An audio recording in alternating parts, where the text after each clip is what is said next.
Morning, good afternoon, and good evening. I am really excited to jump in and to start the conversation about getting certified.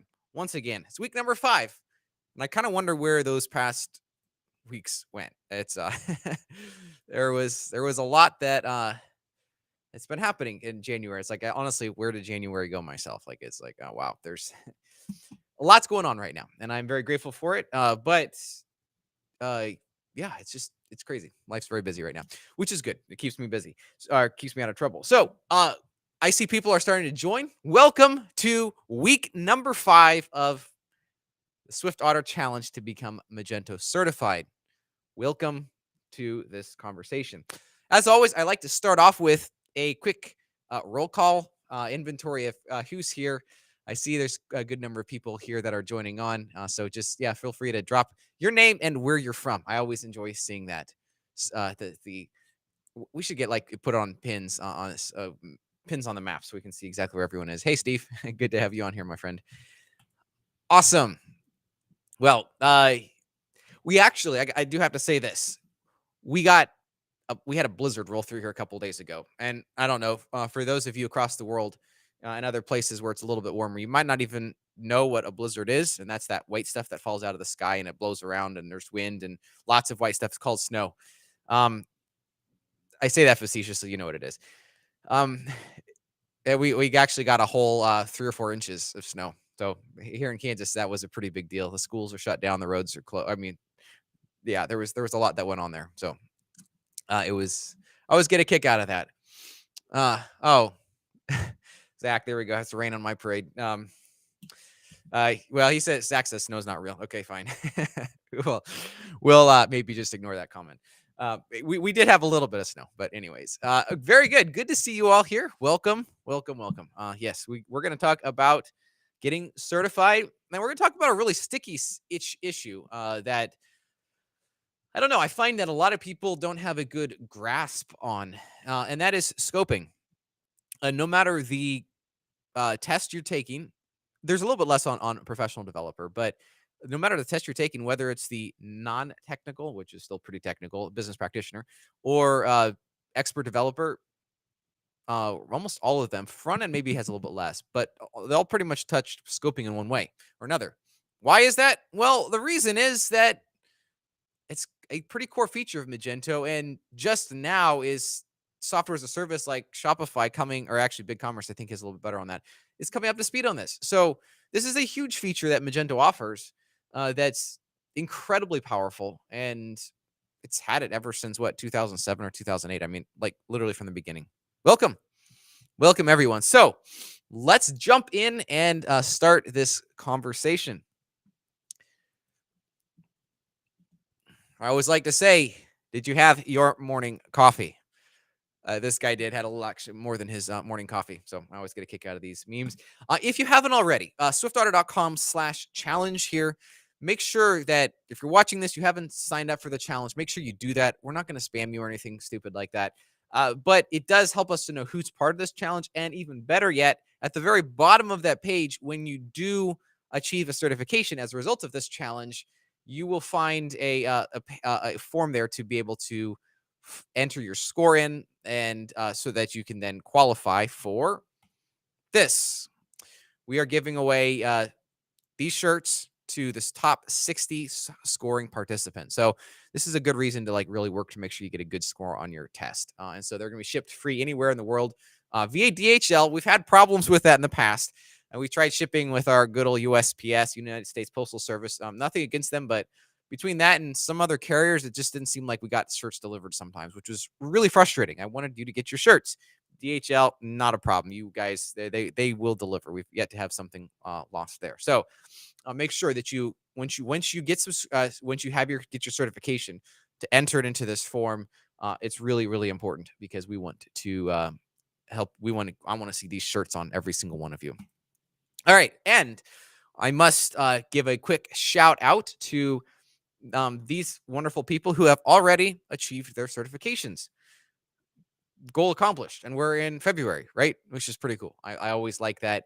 Actually, both Robert and Chris are business practitioners, so it's nice to see a little progress on that side. It seems like Business practitioner is tough enough that just some people don't kind of get just there's so much to study they kind of get tired of studying. So this is I'm really excited to see this. And Dipali was professional developer, I believe. So many congratulations. So as I always like to point out here, your study must be consistent. No matter when you schedule it, it could be in the evening, morning, whatever, it has to be consistent. You have to also get rid of these study breakers, email, Slack, whatever it is. You got to turn that off. Focus on your study, even if it's just for 15 minutes a day. I find that daily study is so much more impactful than 4 hours once a week. If you can just carve out 15 minutes, it's for me, at least for me, it feels like I'm building one day upon another as opposed to a big chunk of time and then kind of resetting over the week and then a big chunk of time and then resetting over the week. You're probably still lurching forward every one of those chunks of time, but I feel like you're going to it's like the tortoise versus the hare. Like the tortoise, the turtle is going to improve on that way, even if it's going to be slower. So focus is important. That's what we're going to be doing. So, as I said, we're going to talk about scopes. And this way, this is a bit of a scope here. Binoculars, although I don't know if that analogy fully holds up well. Actually, before we do that, though, I'd like to ask if there is any questions about the certification challenge thus far. I'd be happy to answer them. And then we're going to jump in to talk about scoping. So any questions about it thus far?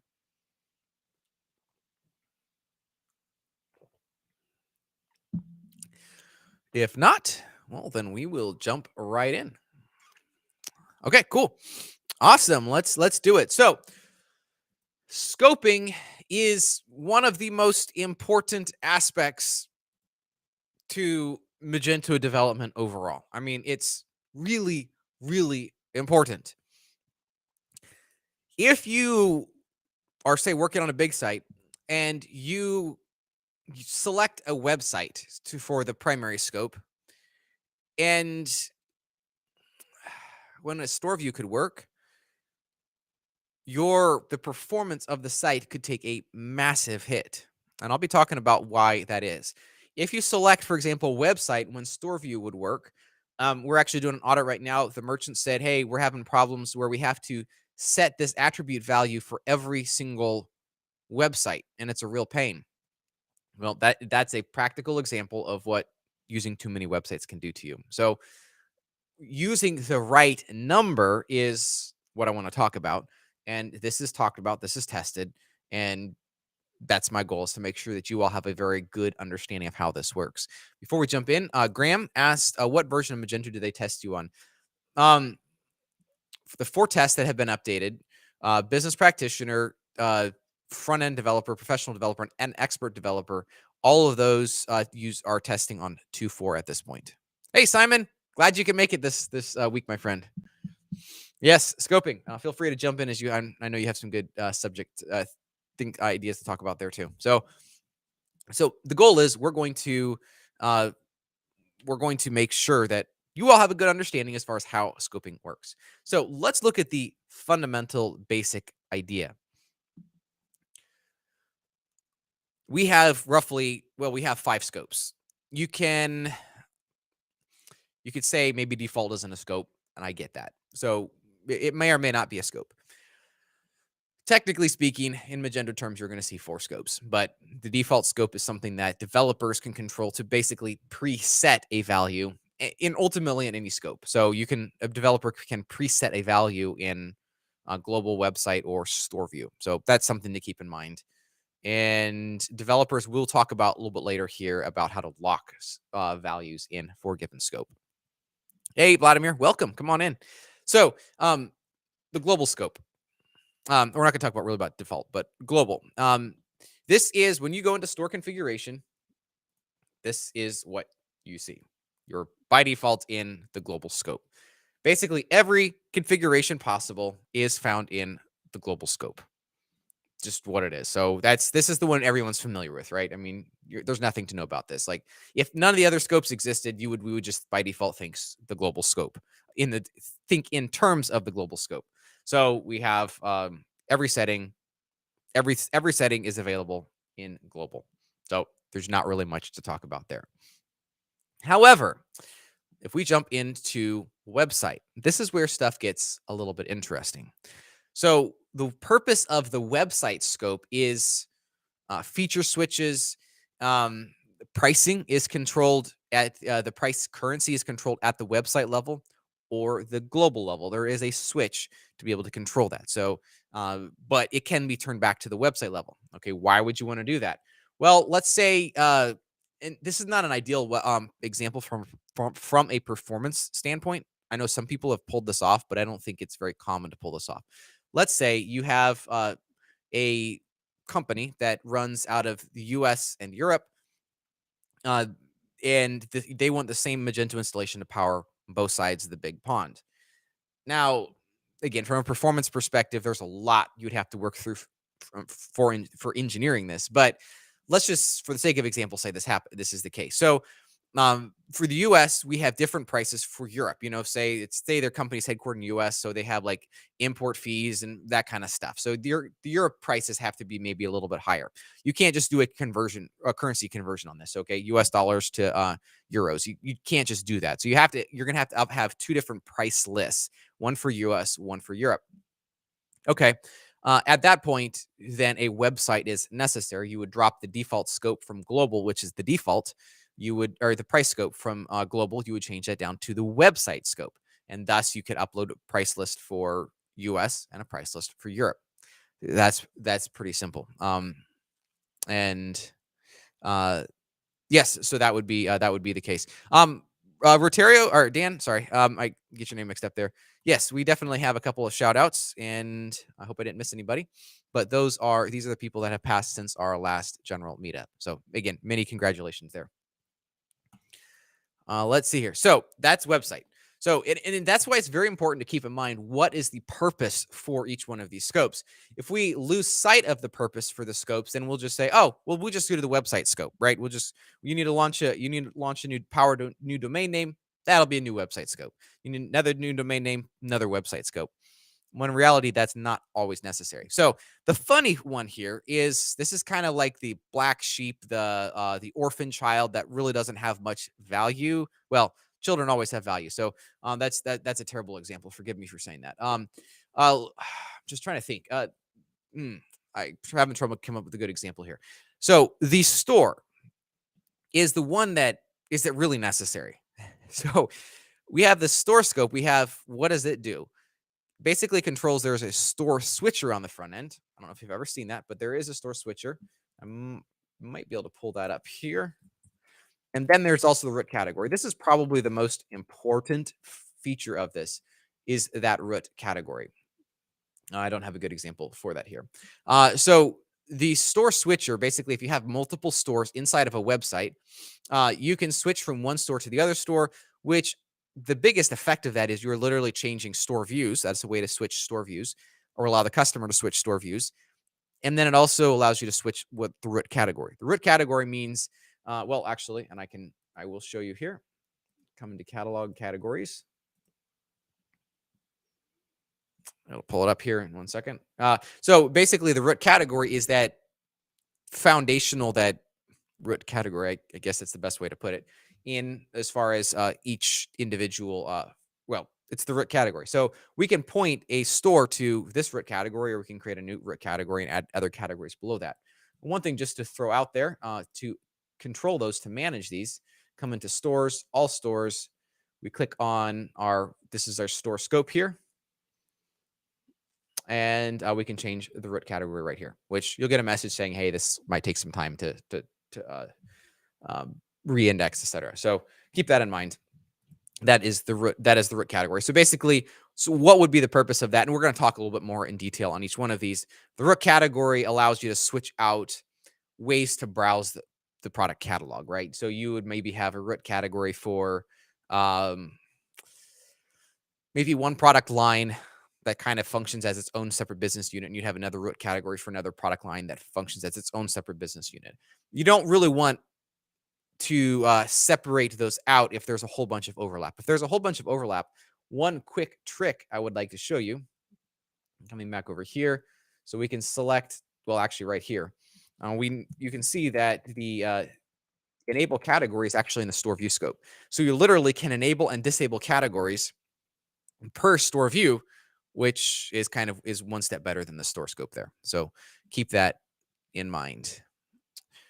And then finally, we have the store view. That is translations and currency primarily. Although there is a separate bonus of, here we go, of enabling categories, as well as the product visibility is also in the store view scope. So that also, there you have a decent amount of control, way more control than what most people think that they have in the store view scope. So that is the overview of these scopes. We have global, website, store, and store view. All of these scopes are available. Now, the one thing that's very important to understand, well, actually two things. First, the lowest set value wins. So in this case, it's like CSS, if you will. So the closest to the destination is what wins out. So if we are browsing a store, we are always browsing in a store view. So if the value is specified at the store view level, well, then that value is what wins out. And this can cause a lot of problems. We ran into this recently. It's one of those stupid things that it's like, how did this happen? Oh, yeah, okay. So basically, if you're in store configuration and somebody, or actually products as well, same problem. Somebody in wisdom or in a moment of stupidity, whatever, they were browsing the store view scope, let's just say, and they overrode this value at the store view scope. There is no indication when you're looking at in the website scope or the global scope by default that this has been overridden, which can create some maddening troubleshooting if you're not thinking in this way. So this is one way to think that will greatly reduce your troubleshooting time and make your life a lot easier. Now, that said, it's been a side project of mine that I've wanted to get to. I have not gotten to this yet, to write a module that will show you if this value has been overridden in a very performant way, which is kind of the challenge of doing that. If you're aware of something already out there, please drop that in the comments. I would love to hear that because, yeah, that would be something that would be very, very useful and definitely save a lot of troubleshooting time right there. Okay, so as we are continuing on, we're talking about scoping. Scoping being one of the more tricky aspects to Magento development. One other thing, and I think this, for the most part, seems incredibly obvious, but I want to ensure that you understand this, is that every website must have at least one store. Every store must have at least one store view. Ultimately, when you are on a website, you are browsing at the store view level. Now, it's confusing. It's very confusing because in Apache or Nginx configuration, you can specify that they are browsing a particular website. Now, Joseph, how does that work? If you tell Apache or Nginx the web server configuration to direct somebody to a given website, then why would you say that they're browsing at the store view level? Because look at this. Oops, wrong one. There we go. Default store view.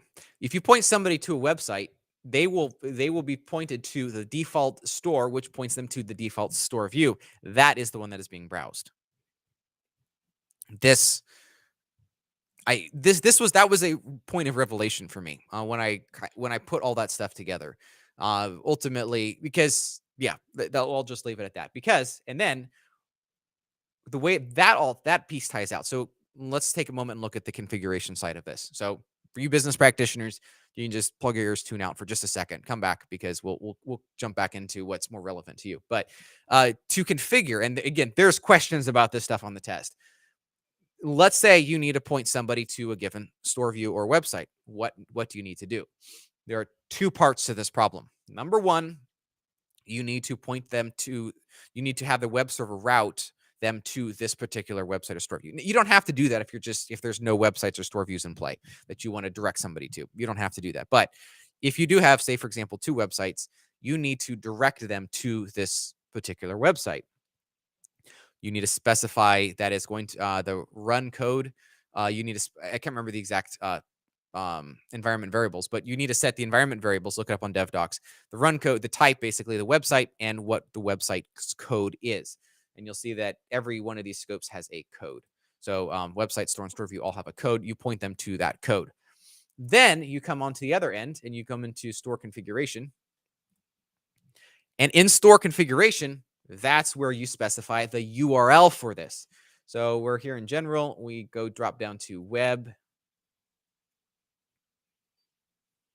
And we have our URL options. So this is where Luke, you probably business practitioners have seen him a lot on our in the business practitioner chat on Slack. That's where, so this is his website. I bummed off him for the day. So you want to then set those URLs to match what is expected coming in. One other thing just to throw out there real quick for those of you who are business practitioners, especially, I don't think this is particularly relevant to the developer side, is this auto redirect to base URL. I've seen a lot of websites where this is, well, the default set to yes, 302 found. Remember, 302 is a temporary redirect. I've yet to see a good case. I'm not saying that there isn't. I've yet to see a good case, though, where it should be left at 302 found. It should either be moved permanently, because if somebody is typing in, well, www and the site's non-www, whatever, like you don't want those to be temporary redirects. You want those to be permanent redirects. Or if you set this to be no, make sure you have good rules in place, which is a really common problem. Make sure you have rules in place to have the web server, which is ideal, handle all those redirects for you. So ideally, I like to set mine to be no and just make double sure that you are properly redirecting customers to the URL through the web server, which is way faster than Magento, spooling up and then trying to do those redirects. All right, let's quick question from Hatim. Hatem is, so tens of times I have turned on global hints on a global level. There we go. Which gave no result on the front end. Then I discovered later that this config was actually turned off for the specific store view. Yes, that is a very good example of what's going on here. And so ultimately, I think it's good practice to an extent to be very careful as we're browsing through store configuration. If we see a value that has been set at or has been overridden at a lower scope, to be very intentional about why is this set here? Is this necessary? And if it's not necessary, we back up and we say, okay, let's revisit what's going on here. And perhaps we need to do something different. I don't know, figure something out along those lines. Just because it can definitely cause a lot of problems. Oh, good. Zach made a great comment about, I'll put this up for everybody. If you're using a proxying service, so like Cloudflare, I believe I can do this. Do it there. It doesn't even have to hit your application's web server. Absolutely. That's a great comment. So love that. For anything performance, I am performance is such a big deal. And I don't know, you developers, I hope maybe you can relate. There's few things more fulfilling than going into New Relic, finding a horribly performing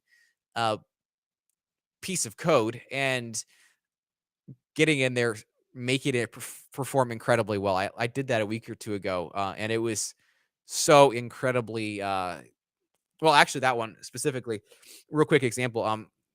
Working with a configurable product that had 1,000 children, and the way that we built it out originally, which seemed fine at the time, we ended up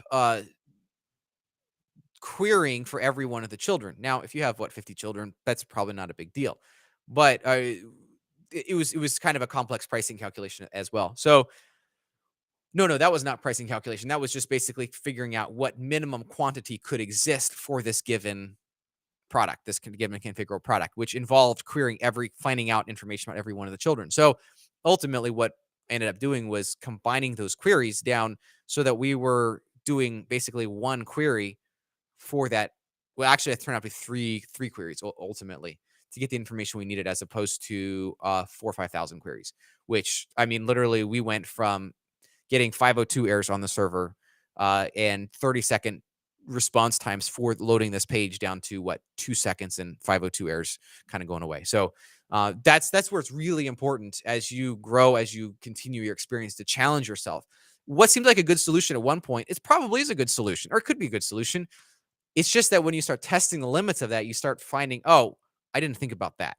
And so being able to come back and revisit it is really fulfilling. And I learned a lot in that myself. So this is where um it's really good. Yep, good point, Zach. Absolutely. Okay.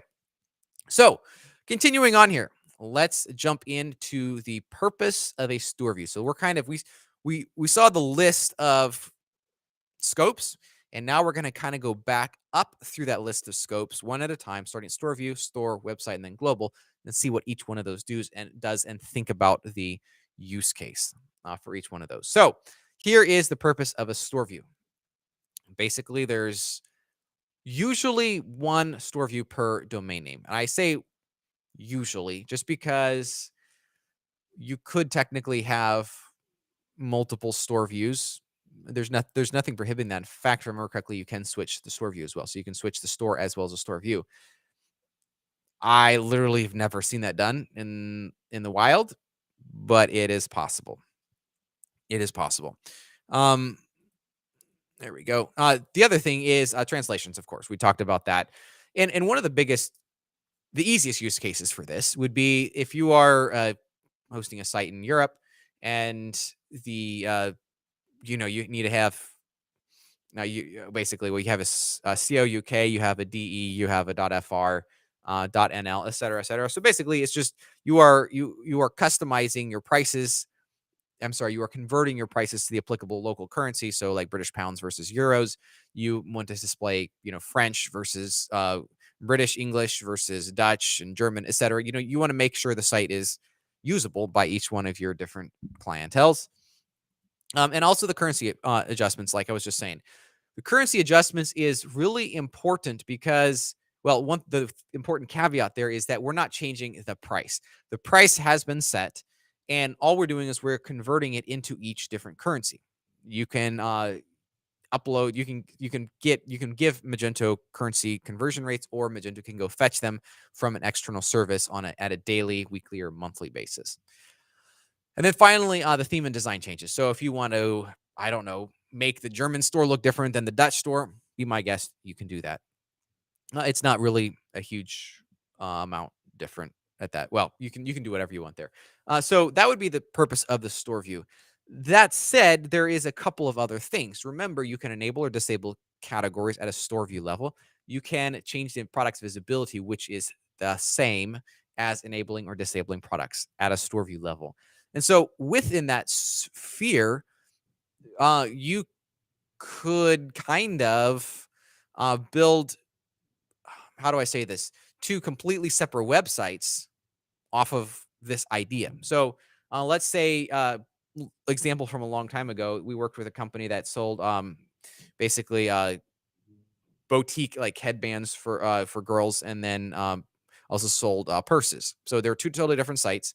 And I think while we set it up to be on the website level before, I could have configured this on the store view level if I understood how all the stuff works. So basically, you could have one root category. You could do two if you wanted to, and that would probably make some sense. But then at that point, you're up to two stores and a store view for each. But ultimately, if you can fit it into the same category structure, you just enable or disable the different categories. You enable or disable the different products via the visibility attribute. You have a different theme and, of course, a different domain name for each store view.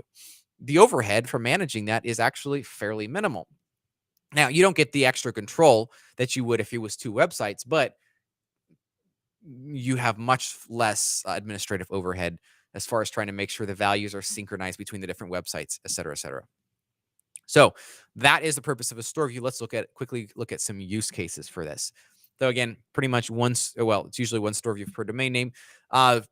In this case, the example here would be we have SwiftOtter FR, SwiftOtter EU, whatever. Basically, we can split them out based off of the different locales, so language and currency, or depending on your case, you might be able to boil down client requirements just to using different store views for even different business units.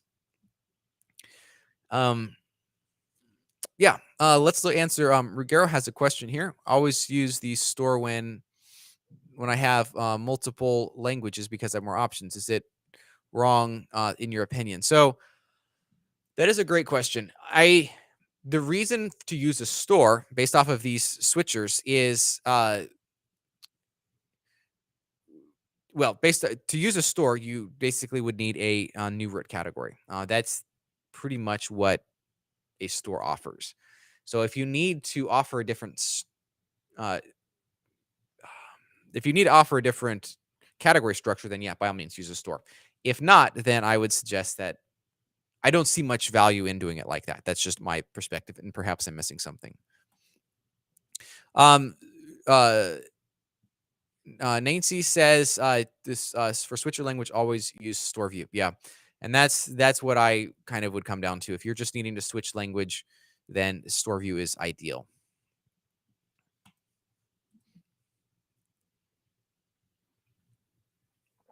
All right, so this is kind of what we were talking about earlier here. And so we have the category structure or the category hierarchy, if I can get my words straight here. Category hierarchy is based, or the root category. You can create different of those structures, and it allows very different browsing or very different breadcrumb structures, which there's a lot of cases with this is important. And remember, a lot of this is not saying, okay, here is the right way to do this. This is all about saying, here is your toolbox. Choose the right tool for the right situation, because ultimately the merchant's going to be stuck with it for a long time. And you want to make sure that you do your due diligence up front. Things change. I get it over time. It's just going to happen. So yeah, there might be some changes later, but do your due diligence up front. Make sure that they're going to be happy with the solution long term, and then help them achieve that. So that is the purpose of the store. Again, if you need multiple category structures, use that. So again, so my example right here, B2B domain with industrial products. We have then a B2C with home goods products. We want all of them to come into the same back end. The products are not going to be shared. So if we needed a different price, so product A on the B2B site is going to be a different price than the product A on the B2C site, then we have to split into different websites, because at that point we can upload a different price for the B2B site versus the B2C site. We have no control over that. So that is one very clear line of delineation. If you do need to start sharing products with different prices, just consider it a done deal. You have to go to a website. And there's kind of those different escape hatches that we've been talking about. It's like, okay, you just have to go to a website. At that point, it is what it is. Make sure you document your decision why, so you're not left scratching your head after a year or two later when the merchant comes back and he says, hey, we got this extra overhead for managing. Can we go back to a store view? And you're like, well, here's actually why we ended up taking the route of going with a website. So documentation is really important. All right, we've already pretty well covered this.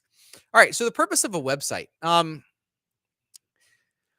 And again, I say only create if necessary. I find so often that people just jump to a website. That's what Magento offers. That's the easiest. It handles all situations. And yet, in reality, it can cause some problems. So, yeah, again, one of the biggest reasons for this is if we have unique pricing that cannot be accounted for by currency adjustments. So, B2B website versus B2C site, they both have different price lists. You're automatically at a website. Just there's literally nothing else to consider in that process. Nothing else to consider unless you can kind of combine other business units underneath that. I get that. That's great. But past that, if you need unique pricing, whatever unique price lists you need, that would drive the number of websites that you literally need right there. Tiered pricing, another example. If you look at going into each individual product, here I'm going to pull it up. If you look into each individual product, you'll see the tiered pricing is per website. So if you need unique tier pricing per website, there you go. You got to create websites. The big problem with this is, where was I doing? I was, man. Oh, that's right. It was in, let me see if I can pull this up here real quick. I didn't think about doing this earlier. Uh, Working through scoping on the, uh, the expert developer course that I'm still working on updating. I'm making good progress there. So I'm pulling this up here. here is the example that I'm going to be talking through in that course. I'm really, really, really excited about it overall. I mean, there's just it's absolutely tremendous, like some of the stuff we're getting into. But here was this grid, and this was actually these are off of a legitimate website that we maintain here. So basically, you can see how how these inputs affect pricing. So if we have created unnecessarily multiple websites and we have just a few products, not a big deal. But as soon as we start bumping up the number of products we have in the system, that totally blows out the number of rows we have in our price indexer. So look at this. Let's jump up to our 35,000 products, which that's not uncommon for some sites. And if we have 105 customer groups, i.e. shared catalogs is how customer groups started getting blown out big time. We now have, in 10 tax classes, we have literally 36 million rows in our price index table. Okay, well, if by adding one extra website, we go up to 73 million rows. And if we were to up to 10 websites, I mean, that's 360 million rows. Just like that, our this stuff's just exponentially skyrockets the number of rows in our pricing indexer. So how does that affect performance? Well, it affects performance somewhat on the loading side. Definitely, like it just will take a little bit longer to look up those rows. I feel like that's fairly optimized, so you're not going to see that as much there as you will see it on the back end and the processing side. So every time if you have to re-index the prices, I've seen some people in our Slack channel saying it takes hours and hours or even days to re-index. And so the more you can keep that down, the better, the faster the website will be. So this is how websites directly affect performance. The more you can keep that number down, and same with the customer groups, the better. I get it. We got customer requirements. You can't always do that, and you have to live with the damages as a result. But just by default reaching for a website, ultimately you can start running into some problems. So this is a very practical example, very graphic demonstration as far as how that works. Let's talk about some use cases for websites. So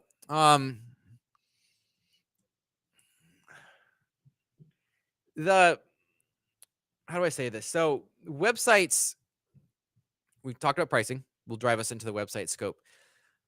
Shipping and payment methods can drive us into the website scope, and that's kind of a silly reason. And ultimately, you could easily build out some code customization, which I think would be very much worth it at that point. In fact, that's probably would be a very interesting, just a little module to throw out there, because there's really, I've yet to see a reason why it has to be in the website scope. I have to think about that a little bit more. It'd be really handy if it was in the store view scope. Ultimately, again, yeah, I think it would be a good idea. So basically, the issue is with payment methods and shipping methods is those are at the website scope to enable or disable, but there's a slight workaround, and I want to quickly point out to you what that is. This is in store configuration. I'll show you that here in a second. The slight workaround is that you can set for both shipping and payment methods, ship to applicable country, or I forget what I just blanked on what the payment method is called. Basically, this payment method is available in this particular country. So you can configure that. So ultimately, we can have one website and as many store views as we want. And if each store view is limited to that given geography, for example, a French and a Dutch and a German and all that website, well, then we can easily, fairly easily, we would say, okay, DHL is only available to France and Germany. So that's kind of like saying that DHL is available in these two store scopes. Pretty much what that ends up doing right there. So it's not it's actually, it works out fairly well in those situations. But if you have a B2B website and a B2C site, you want B2B have UPS shipping and B2C have USPS, and they're both shipping the same destination. Forget it. You have to do two different websites at that point. So if we jump down here into sales, payment methods, and we can see check money order. Why not? Payment from specific countries. We can select which countries those are available from. So again, if your store views are geographically located, then that this would work. If it's not, then it's a bit of a problem. You're gonna have to bump up to a different website right there. Okay, so that is covers the overview, and I hope you find this really helpful and enlightening because, uh, again, we want to make sure that I want to make sure you have this well grasped for the test. But remember, as we're studying for this test, we're looking beyond the test. We are looking for what's next, and really, the test is to just help us boost our own understanding of these subjects. So then we're going to go out and we're going to have good conversations with merchants. We're going to be really informed as we're talking with our developers. We're going to be really solid. Um, I have becoming proficient up there, but as I was starting talking here today, I realized there was one thing that we need to talk about, and that is uh, locking configuration. So this is for you developers. This is not for the business practitioner. So business practitioners, you're going to want to hold on for just a minute. I'm going to jump in and I'm going to show give a quick demonstration on this, except I'm not logged into my VPN. So I guess I can't do it from there. So I'm going to do it here.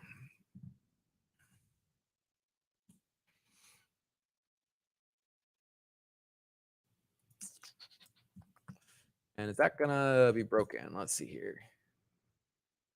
Oh, that's interesting. Looks like MySQL had a problem starting up. Service.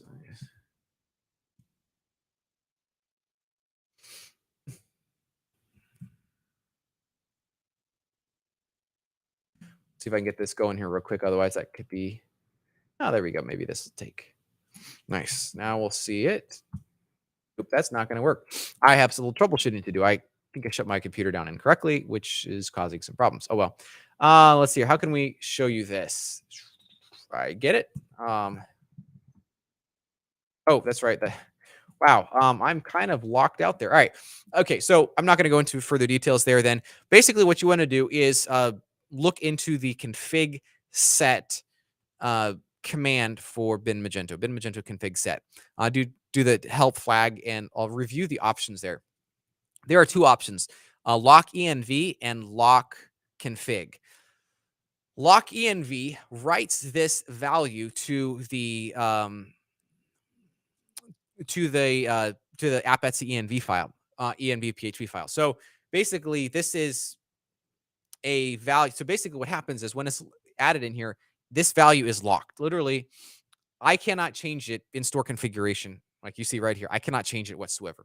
And of course, if you have lock config, it's set in app.etc config.php. And I hope you remember to always lock your to always include config.php in your version control. So, in other words, you really should never do that on production, almost ever. I guess you could do it on production. Just make sure you sync it back to your local environment and commit it, and then push it back up.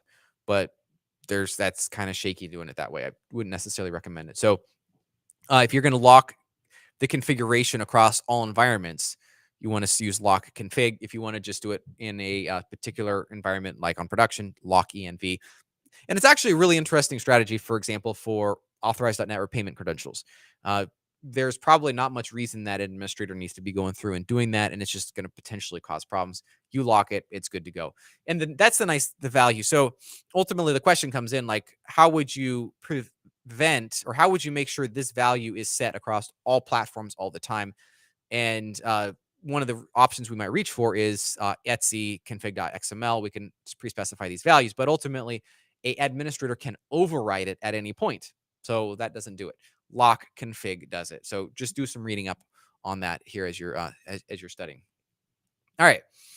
So becoming proficient. And this is where it's really critical to pulling this back up here. There we go. It's really critical that you have your own environment.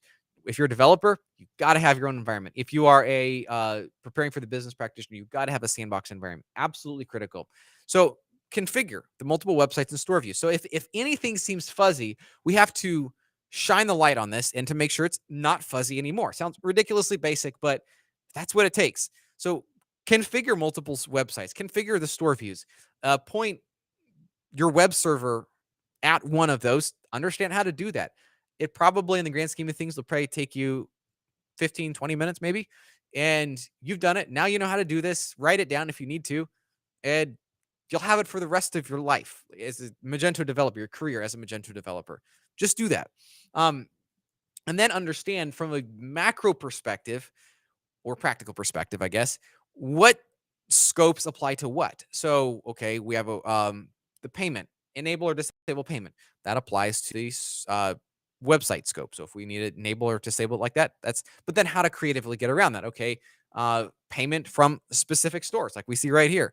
Okay, we might be able to get around this website requirement by using payment from a specific store. So there's creative ways to get around that. So make sure to jump in and understand how this works. So, all right. So I want to quickly run through some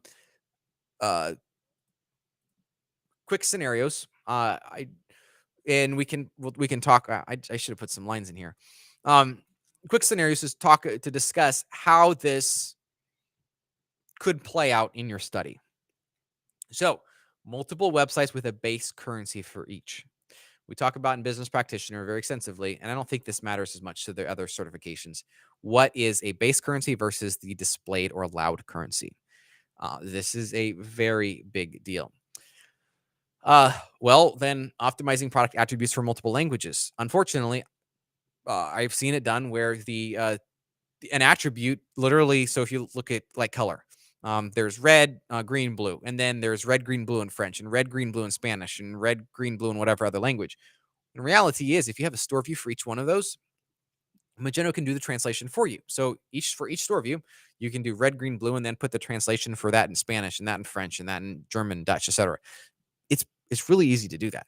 So make sure that you understand how to optimize these attributes.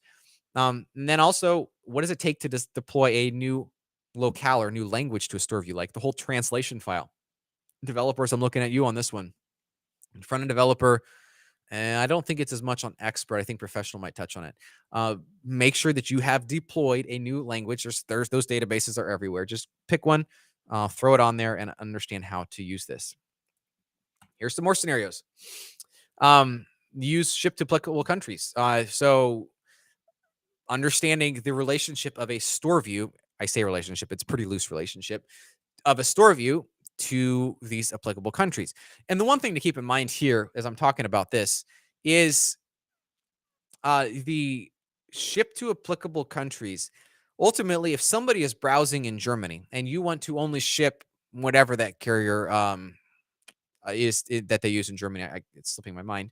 If you only want to use that to Germany, well, by limiting it to the German country, you're basically doing the same thing. Even if somebody is on the German store view and they select they live in France, they want to ship it to France. Well, that payment method or shipping method is still going to only be available to Germany. So you've actually fulfilled the requirements even better than just saying it's only available for the store view. So I think that really fulfills it quite well. So looking in the code, how do you access a value from a given scope? This can be a huge gotcha. And I've run into this myself as a bug using store config interface. That's slipping my mind too. Whatever that class is, scope config interface. Thank you. Scope config interface. Basically, then there is the path to the value, and then there is two more parameters beyond that. I don't know if you remember this. This is easy to forget. Two more parameters: the scope and the scope ID. On the front end, that's not a big deal. Doesn't usually cause problems. On the back end, if this is anything related to order where scope is assigned to the entity you're working with, that can be a big deal. If I'm trying to think of an example, or what was that example? I ran into that. It was actually a couple of years ago. This value was set on a different level for each individual store view. Orders associated with the store view, and yet it was a problem because we didn't have those two other parameters in there. And so we was pulling the value from the global scope or whatever the current scope was. Well, by forcing it to load the scope that was use the scope that was specified on the order, the store ID, problem was solved. Another one. This is a big topic on the test, by the way, especially for expert. How do you emulate a given scope or area? Big deal. What is involved in that? there's there's definitely a few questions about that. And then finally, how do you predefine a store configuration value in XML for a given scope? In the same vein as that, what uh, about locking this environment value or the configuration value? So this is all really important stuff. Feel free to screenshot this and come back, or just watch the videos later. Come back in and understand exactly how this works. So this is really, really important stuff to be working through, to be understanding and studying. As always, so this is it for what I wanted to talk about today here. So we can go into some QA. If you have any questions, I'd be happy to answer them. And make sure to also jump into our Slack channel. I will straight up say right now, I have not been as available as I like to be. We've been pushing super, super hard on a project, which has kind of end up pushing out the timeline for my expert developer course. But I should be able to start making progress on it very soon again. The key point is ask your questions in Slack. And we have some wonderful, wonderful people who are answering questions, who are providing comments and feedback. And it's a really dynamic, really exciting environment. So if you haven't already, go to swiftotter.com/Slack. It'll get your free invite. Get in there and ask away. And I don't know, better yet, I might almost say answer away. Just give your advice. Don't be shy. Nobody's yelling at anybody.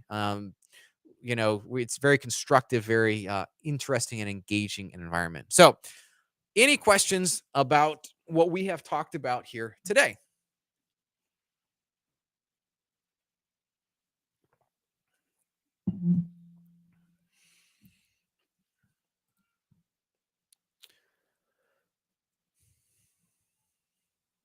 Any questions? Otherwise, we will call it a day a few minutes early. Well, it has been an absolute pleasure being with you all. I'm super excited about the progress that I've seen you all make. Make sure to, oh, yes, I'll be happy to do that. Adam, 1 second here. We have, what was I going to say? Oh, make sure one other value of signing up for this challenge is that you get to be part of the study groups. And these are really awesome environments. We had a whole bunch of people and business practitioners. I don't remember what we had for the other tests, but we had, they're really dynamic study groups. So the on weeks, if you will, the on weeks like we were doing today is we're getting together general stuff that's applicable for everybody. But then the off weeks is these study groups, and these study groups are super awesome. Basically, we all get together in a Google Hangout, and the study group leader is not a teacher as much as a facilitator. Facilitator basically just asking questions of people in the group. So if you don't want to be asked questions of, tell the study group leader. And we get that. Like if you're just there to learn and listen. Note that these are not recorded.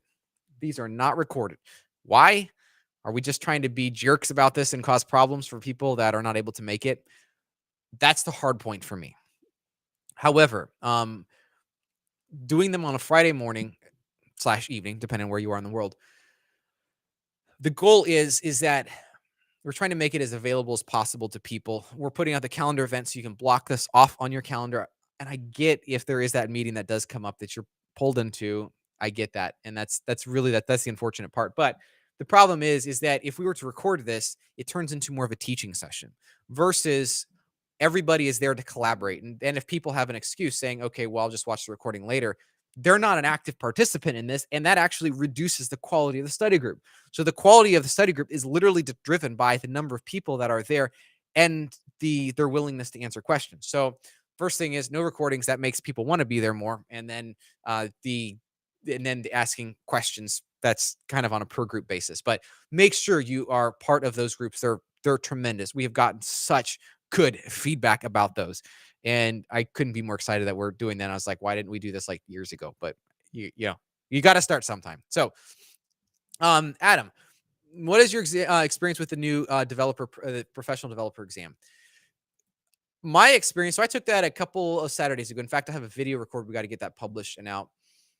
It's a very good test, and I think it's incredibly reasonable for somebody who has 9 to 12 months of experience. I can't remember exactly what Adobe says you need to have.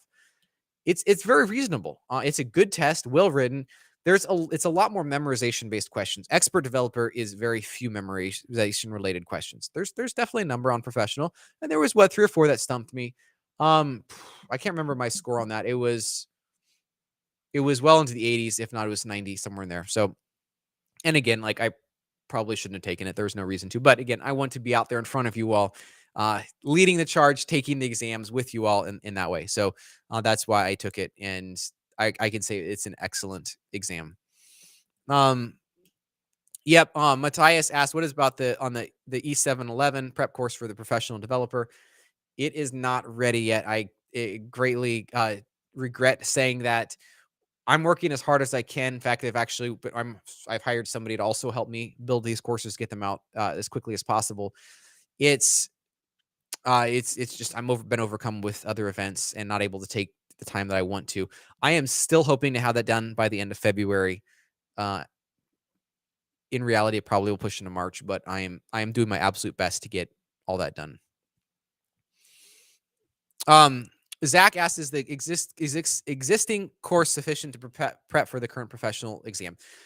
I'm going to say yes. There's a couple of new topics on professional, but they're covered at a very basic level. Indexing, for example.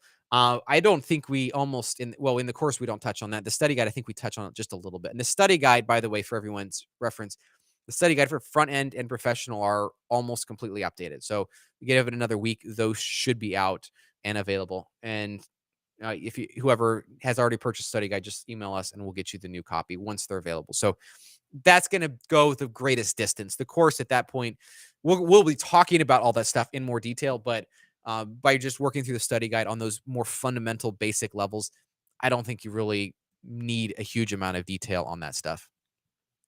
Nancy asks, is tier pricing and special pricing work at the same time in PDP page? Oh, that's a good question there, Nancy. That's going down into a rabbit hole there. I will say this.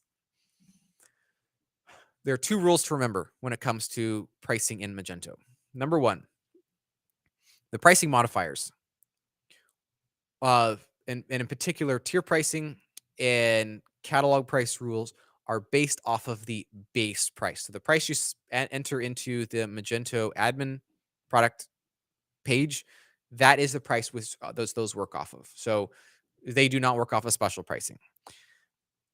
That said, the other rule to remember is that the lowest of all of those 4 prices, so base price, special price, tier price, which is calculated as a discount off of base price, and catalog price rules are also based off of the base rules.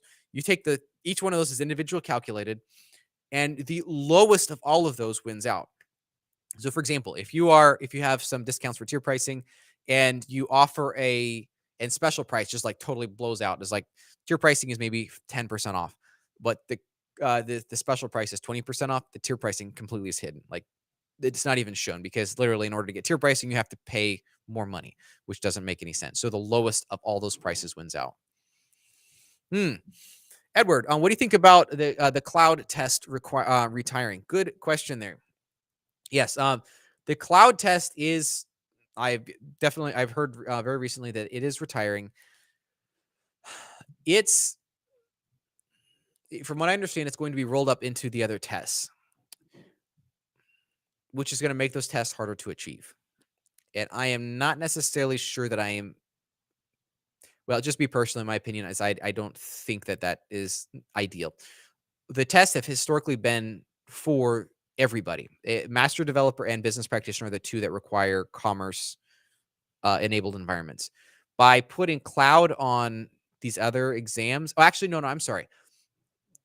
So they could be a part of these other exams. It's going to be tested in one way or another. So it could be either part of the existing exam, which I hope it won't be. This is just my opinion.